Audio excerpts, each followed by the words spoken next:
जिंदगी में सबसे बुरी चीज होती है इंतजार। अपने हालात बदलने का इंतजार, लोगों को एहसास होने का इंतजार, किसी के साथ का इंतजार, उम्मीद खत्म होने का इंतजार, जो कभी खत्म नहीं होता। अस्सलाम वालेकुम, नमस्कार, सत श्री अकाल। कैसे हैं दोस्तों? उम्मीद करता हूँ सभी दोस्त अच्छे होंगे, स्वस्थ होंगे, मस्त होंगे। मैं ज़हीर अब्बास अपने यूट्यूब चैनल पर रिलाइज मोटिवेटर जैक पर आपका एक बार फिर वेलकम करता हूँ। दोस्तों, स्पाइनल कोड इंजरी के पेशेंट्स ये 5 गलतियां ना करें जिससे कि आपकी रिकवरी में कोई प्रॉब्लम ना हो। आज की वीडियो इसी के ऊपर मैंने बताई है। 5 टॉपिक मैं आपको इस वीडियो में बताऊंगा। वीडियो पसंद आए तो लाइक करिएगा, शेयर करिएगा, और चैनल पर नए होते हैं तो सब्सक्राइब करके प्लीज बेल आइकन को ऑल कर लिया करें। तो चलिए दोस्तों, वीडियो को एंजॉय करते हैं। दोस्तों, सबसे पहला पॉइंट है स्पाइनल कोड इंजरी के अंदर। देखिए, अगर किसी वजह से आप स्पाइनल कोड इंजरी के पेशेंट हो जाते हैं या फिर पैरालिसिस के पेशेंट हो जाते हैं, तो सबसे पहला पॉइंट आपको समझने की ज़रूरत है। देखिए, कुछ टाइम के लिए सबसे पहले आप किसी भी फिजियोथेरेपी के डॉक्टर से कुछ टाइम के लिए एक्सरसाइज ज़रूर लें। बिना डॉक्टर की सलाह के कोई भी एक्सरसाइज अपने आप ना करें, क्योंकि देखिए, जो स्पाइनल कोड इंजरी के अंदर जो फिजियोथेरेपी के डॉक्टर होते हैं, उनको पता होता है कि कौन से पॉइंट पे, कौन से एंगल पे कितनी एक्सरसाइज करनी है और कितनी देर तक करनी है। उनको सारा पता होता है कि कितनी देर में हमारी बॉडी थक जाती है या कितनी देर में हमारी बॉडी के अंदर न्यूरॉन्स बन जाते हैं, ब्लड का सर्कुलेशन चल जाता है। तो इसीलिए सबसे पहले आप फिजियोथेरेपी के डॉक्टर से ज़रूर मिलें और फिजियोथेरेपी के डॉक्टर से एक्सरसाइज कराएं। कुछ टाइम के लिए ज़रूर कराएं। जितनी आपकी फाइनेंशियल कंडीशन है, जिस हिसाब से आपके पैसा है, उस हिसाब से कम कुछ टाइम, 1-2 महीना, 4 महीना, तो आप एक्सरसाइज ज़रूर कराएं। अगर दोस्तों आपकी किसी वजह से फाइनेंशियल कंडीशन इतनी ठीक नहीं है, आपके पास में पैसा नहीं है और आप नहीं करा सकते, तो आप कुछ टाइम के लिए तो कम से कम 1 या 2 महीना तो फिजियोथेरेपी के डॉक्टर से अपनी एक्सरसाइज ज़रूर कराएं। और उसके बाद में अगर आपकी कंडीशन ठीक नहीं है, पैसा आपके पास नहीं है किसी वजह से, तो फिर आप उस एक्सरसाइज को बड़े ध्यान से सीख लें और सीखने के बाद में वो एक्सरसाइज आप घर में चालू करने लगें। लेकिन उसके बाद में अगर आपके पास 2-4 महीने, 5 महीने के बाद में पैसा आ जाता है, तो फिर अपने डॉक्टर के टच में ज़रूर रहें, फिजियोथेरेपिस्ट के, और उनसे पूछ कर कुछ टाइम के बाद में फिर दोबारा अपनी एक्टिविटी और अपनी एक्सरसाइज पर फोकस करें, जिससे कि आपकी रिकवरी फास्ट हो जाए और आप सही रास्ते पे चलने लग जाएं। दोस्तों, दूसरा पॉइंट है, बहुत ज़्यादा ज़रूरी है दूसरा पॉइंट, बिना डॉक्टर की सलाह के कोई भी दवाई किसी व्हाट्सएप यूनिवर्सिटी से या किसी यूट्यूब से या किसी भी सोशल मीडिया साइट से या किसी भी प्रैक्टिकल आदमी के बताने से कोई भी दवाई अपने डॉक्टर की सलाह के बिना ना लें। क्योंकि देखिए, जब आप स्पाइनल कोड इंजरी के पेशेंट हो जाते हैं या फिर पैरालिसिस के पेशेंट हो जाते हैं, तो दवाइयों का एक बहुत महत्वपूर्ण हमारी लाइफ में इम्पोर्टेंस रहती है उसकी, कि हमें बिना डॉक्टर की सलाह के कोई भी दवाई नहीं लेनी है। क्योंकि डॉक्टर्स भी जो दवाइयाँ हमें देते हैं, वो पहले हमारा पूरा बॉडी का चेकअप कराते हैं। उसके बाद में उनको पता लग जाता है कि इस बंदे का वेट कितना है, हाइट कितनी है, या इसके जीन्स कितने हैं, किस लेवल के हैं, या फिर इसको कौन कौन सी परेशानियां हैं, या इसकी बॉडी के अंदर कौन से विटामिन कम हैं। उस हिसाब से डॉक्टर्स आपकी दवाइयों को चलाते हैं। तो बिना डॉक्टर की सलाह के कोई भी दवाई ना लिया करें। अगर आपको छोटी से छोटी या बड़ी से बड़ी कोई भी परेशानी होती है, तो पहले अपने डॉक्टर से सलाह किया करें, क्योंकि उनको सारा पता होता है। अगर आप रेगुलर टच में अपने डॉक्टर से रहेंगे, तो वो आपकी परेशानी को एक बार में पकड़कर आपको सही दवाई दे देंगे। लेकिन अगर आप बार बार डॉक्टर बदलते रहेंगे या फिर बहुत लंबे समय के बाद में डॉक्टर से बात करेंगे या उनको अपनी परेशानी बताएंगे, चाहे व्हाट्सएप पे बताएं, चाहे आप फिजिकल जाके बताएं, तो वो आपकी परेशानी को नहीं समझ पाएंगे और फिर आपके ऊपर पहले वो दवाइयों का ट्रायल करेंगे, कौन सी बीमारी है, कौन सी परेशानी है, तब जाके आपको दवाई देंगे, और दवाई इतनी आसानी से काम नहीं करेगी। इसीलिए दोस्तों, मैं अपनी हर वीडियो में कहता हूं कि आप बिना डॉक्टर की सलाह के कोई भी दवाई मत खाया करें, कहीं फ़ायदा होने की जगह नुकसान हो जाए। क्योंकि हर आदमी का बॉडी का temperature, height, weight, vitamin, neurons, ये सब चीज़ें अलग अलग होती हैं। तो डॉक्टर्स उन सब चीज़ों को रीड करके तब आपको दवाई देते हैं। मान लीजिए कोई दवाई मेरे ऊपर तो काम करती है, लेकिन आपके ऊपर काम नहीं करती है, 10 में से 1 बंदे पे काम कर जाती है, 9 पे काम नहीं करती है, तो वो आपके लिए परेशानी का सबब बन सकती है। इसीलिए बिना डॉक्टर की सलाह के कोई भी दवाई मत लिया करें। दोस्तों, तीसरा पॉइंट है, किसी भी बाबा के चक्कर में या किसी भी झाड़ फूंक वाले के चक्कर में आप बिल्कुल ना पड़ें।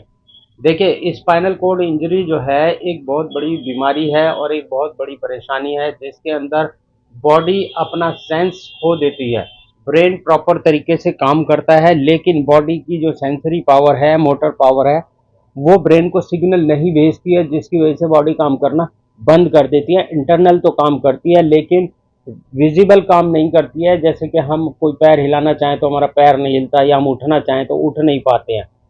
उसके बारे में बिल्कुल प्रॉपर तरीके से आपको कोई डिग्री होल्डर और प्रोफेशनल डॉक्टर ही बता सकता है, जैसे न्यूरो का डॉक्टर, न्यूरो फिजिशियन आपको इसके बारे में प्रॉपर तरीके से बता सकते हैं, क्योंकि एक न्यूरो के डॉक्टर को पढ़ाई करने में और डॉक्टर को बनने में लगभग 10 से 15 साल लग जाते हैं, और वो अपनी लाइफ के 15 साल इन्हीं चीज़ों के बीच में बिताता है। तो समझ लीजिए, जब आपको अगर कोई स्पाइन की परेशानी हुई है और आपको 8-10 साल हो गए एक्सपीरियंस करते करते, तब जाके आप बहुत सारी चीज़ें सीख जाते हैं। लेकिन फिर भी मैं आपको एक ही चीज़ बताना चाहूँगा कि आप अपने न्यूरो के डॉक्टर से टाइम टू टाइम मिलते रहा करें और उनसे ही दवाई लिया करें, उनके टच में ज़रूर रहा करें। और किसी भी झाड़ फूंक वाले या किसी भी गर्म दवाई देने वाले या फिर यहाँ के किसी भी बाबा के चक्कर में ना पड़े। बहुत सारी मैं देखता हूँ, मेरे पास मैसेज आते हैं सोशल मीडिया पे से, लोग स्क्रीन शूट कर करके या यूट्यूब की वीडियोस देख देख कर भेजते रहते हैं। देखिए, सभी चीज़ें सभी के ऊपर काम नहीं करती हैं। हल्का फुल्का किसी का लकवा वगैरह पैरालिसिस होता है, तो वो एक बार को तुक्के से 100 में से 1 पेशेंट का ठीक हो जाता है। तो इसका मतलब ये नहीं है कि भाई सभी पेशेंट ठीक हो जाएंगे। अगर किसी की इस तरह की गर्म दवाई या झाड़ फूंक से 100 में से 90 पेशेंट ठीक हो जाते हैं, तो हम एक बार को मान सकते हैं कि 100 पेशेंट देखे और 90 ठीक हो गए, तो वो इसका मतलब हमारी दवाइयों को सही तरीके से चला रहा है या झाड़ फूंक हमारे ऊपर सही कर रहा है। लेकिन ऐसा नहीं होता है, 100 में से 1 या 2 पेशेंट ठीक हो पाते हैं, लेकिन उनके ऊपर उनकी दवाई काम नहीं करती है, उनकी किस्मत अच्छी होती है, या फिर उनके चोट कम लगी होती है, जिस वजह से वो लोग उनकी दवाई से ठीक हो जाते हैं और उनको पूरा विश्वास हो जाता है कि उस बाबा की दवाई से हम ठीक हुए हैं।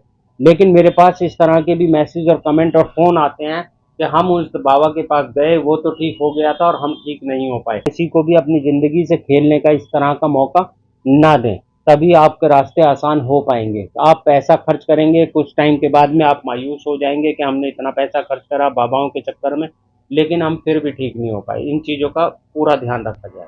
दोस्तों, एक चीज़ और मैं आपको इसमें बता देता हूँ। देखिए, जब मेरे साथ ये घटना हुई थी, मेरा एक्सीडेंट हुआ था, स्पाइनल कॉर्ड इंजरी हुई थी, तो मेरे डॉक्टर्स ने पहली दूसरी विजिट में ही मेरे को बोल दिया, मेरी वाइफ से, कि अगर आप किसी भी बाबा या किसी भी तेल वेल के चक्कर में अगर पड़े, मेरे इलाज के अलावा या फिर किसी भी न्यूरो के डॉक्टर के अलावा अगर आप किसी भी चक्कर में पड़े और आपके साथ में परेशानी होती है, तो फिर मेरे पास आने की ज़रूरत नहीं है, मैं आपका इलाज नहीं करूँगा। तो दोस्तों, चौथा पॉइंट आता है, फोर्थ पॉइंट है कि एक्सरसाइज के साथ साथ आप एक्टिविटी का पूरा ध्यान रखें, एक्टिविटी भी ज़रूर करें। मान लीजिए आप अपने आप एक्सरसाइज करते हैं या फिर किसी फिजियोथेरेपी के डॉक्टर से एक्सरसाइज कराते हैं, तो एक्सरसाइज का एक पैटर्न होता है, वो 1 घंटे के लिए ही या आधा घंटे या पौना घंटे के लिए ही होती है, और उसमें बॉडी को फ्लेक्सिबल बनाया जाता है, जैसे कि फिजियोथेरेपी के डॉक्टर करते हैं। ज़्यादातर फिजियोथेरेपी के डॉक्टर आपको एक्टिविटी नहीं कराते हैं, आपकी बॉडी को फ्लेक्सिबल करने के लिए पूरी बॉडी की एक्सरसाइज कराते हैं। अब जैसे कि मैं ही हूँ, मैं अपनी फिजियोथेरेपी पिछले 12 साल से करा रहा हूँ, तो मेरे डॉक्टर भी मेरे को सिर्फ बेड पर फिजियोथेरेपी ही कराते हैं, एक्सरसाइज ही कराते हैं, ज़्यादा से ज़्यादा खड़ा करा देते हैं, लेकिन उसके अलावा मेरे को कोई एक्टिविटी नहीं कराते हैं। तो एक्टिविटी के का भी आपको पूरा ध्यान रखना है। डॉक्टर तो 24 घंटे में 1 बार कराएगा, या फिर आप भी 24 घंटे में 1 या 2 बार करेंगे। उसके साथ साथ आप एक्टिविटी पे पूरा ध्यान रखें। एक्टिविटी का मतलब है आप लगातार खड़े भी होते रहें, बैठने की भी प्रैक्टिस करें, और फिर आप करवट लेने की भी प्रैक्टिस करें, बाहर घूमने जाने की भी प्रैक्टिस करें। मतलब जो जो काम एक नॉर्मल आदमी कर सकता है, उस काम को आप भी करने की कोशिश करें। मान लीजिए आपके हाथ चलते हैं, तो हाथों से खाना खाएं, चीज़ों को उठा के रखना सीखें, पेन चलाना सीखें। एक्टिविटी करते रहने से क्या होता है कि हमारी बॉडी को आदत पड़ जाती है उस चीज़ की, और हम लोग नॉर्मल आदमी की तरह ज़िंदगी जीना चालू कर देते हैं। एक्सरसाइज में क्या होता है कि एक्सरसाइज जो हम लोग करते हैं वो एक ही एंगल पर होती है और हमारी एक्टिविटी नहीं हो पाती है। मान लिया हाथ ऊपर ले जाना है या फिर हाथ नीचे लाना है, तो सिर्फ वही एक्सरसाइज हो पाती है। एक्टिविटी में क्या होता है कि आप पानी पीना सीखेंगे अपने हाथ से, तो हाथ को ये ब्रेन को सिग्नल जाएगा कि गिलास इस तरह से उठाना और इस तरह से पानी पीना है। करवट लेना सीखते हैं तो कोशिश करें कि आप अपने आप करवट लेने की कोशिश करें प्रेशर डाल के। तो एक्टिविटी का भी पूरा ध्यान रखा जाए, तभी जाके आपकी रिकवरी आ पाएगी। और एक्टिविटी से रिकवरी फास्ट आती है। आपने देखा होगा रिहब सेंटर वाले जितने भी होते हैं वो एक्सरसाइज पे कम फोकस करते हैं, आपकी एक्टिविटी के ऊपर फोकस ज़्यादा करते हैं। तो इन चीज़ों का भी पूरा ध्यान रखा जाए। दोस्तों, पांचवा पॉइंट है और जो कि बहुत ज़्यादा महत्वपूर्ण और इम्पोर्टेंट है। देखिए, अपने पेट साफ करने का पूरा ध्यान रखें। मतलब कि ज़्यादातर लोगों का क्या होता है कि 2 या 3 दिन या 5 दिन, यहाँ तक कि मेरे पास मैसेज आते हैं या कमेंट आते हैं, वो लोग पूछते हैं हमें 10 दिन हो गए। मैं बहुत ज़्यादा टेंशन में आ जाता हूँ। 10 दिन हो गए या 15 दिन हो गए और आपका पेट साफ नहीं हुआ, तो आप किस तरह की परेशानी से जूझ रहे हैं आपको इस चीज़ का अंदाज़ा भी नहीं है। और जिन लोगों के साथ में ऐसा हो चुका है ना, वो लोग बता सकते हैं आपको कि क्या हुआ है। मेरे को इस चीज़ के बारे में भी पता लगता है। देखिए, मैक्सिमम 2 या 3 दिन के अंदर अंदर किसी भी तरह अपना रूटीन मेंटेन करके आप अपने पेट को साफ कर लिया करें। अब जिन लोगों को एक दिन में डेली हो जाता है वो तो बहुत ऊपर वाले का शुक्र है। जिनको डेली हो जाता है या दूसरे दिन अपने आप नेचुरल हो जाता है, उनके लिए बहुत ऊपर वाले का शुक्र है। लेकिन जिनको 3 दिन 4 दिन 5 दिन में होता है, वो अपना एक रूटीन बनाएं। ज़्यादा भी नहीं तो मैक्सिमम 2 दिन या 3 दिन, बस लास्ट तीसरा दिन है। 3 दिन में जैसे आज पेट साफ हुआ है तो कल अगर नहीं होता है तो परसों परसों आपका पेट साफ हो जाना चाहिए किसी भी तरह। और अगर नेचुरल आपका पेट साफ नहीं होता है, मान लीजिए गिट्टी फंस जाती है और उसके लिए आपको प्रेशर लगाना पड़ता है, फिंगर करनी पड़ती है या फिर ब्लड आ जाता है, बहुत सारे लोगों की शिकायत है।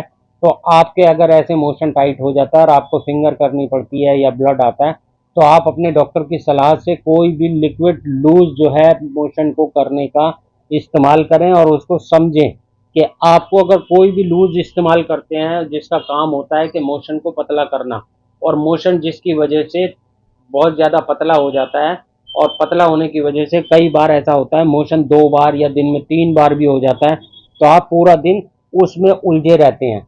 देखिए, हम लोग नॉर्मल नहीं हैं, पेट साफ हमारा इतनी आसानी से नहीं होता है। उसके लिए हमें अपना एक टाइम टेबल बनाना पड़ता है, किस टाइम दवाई पीनी है ये भी आइडिया लगाना है, उसके बीच में एक्सरसाइज भी करनी है, खाना भी खाना है, और फिर उसके बाद में हमें खड़ा भी होना है। 2-3 घंटे के अंदर ये सारी एक्टिविटी करनी होती है और करने के बाद में तब जाके आपका पेट साफ होता है। लेकिन अगर आप होने दें, जिसके लिए आपको गैस का कैप्सूल भी खाना पड़ सकता है और भी चीज़ें खानी पड़ सकती हैं, तब जाके प्रेशर बनेगा और जो पेट के अंदर आपके स्टूल रह गया है वो प्रॉपर तरीके से साफ हो जाएगा। तब जाके आपका पेट बिल्कुल प्रॉपर तरीके से साफ होगा, कोई इन्फेक्शन नहीं होगा।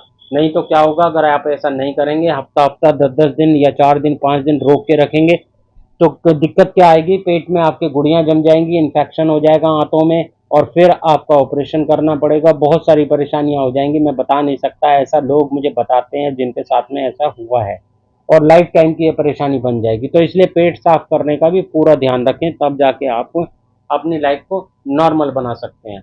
क्योंकि हर इंसान की सारी बीमारियां जो पैदा होती हैं वो पेट से होती हैं, जिसकी वजह से आपके यूरिन में भी परेशानी हो जाएगी। अगर आपको पेट साफ नहीं हुआ है, गिट्टी जम गई, तो आपको चाहे कैथेटर लगा हुआ है चाहे नहीं लगा हुआ है, यूरिन आपका नहीं आएगा, आपके ब्लडर पर सूजन आ जाएगी, इन्फेक्शन हो जाएगा, बहुत सारी परेशानियां इस तरह की पैदा हो जाएंगी।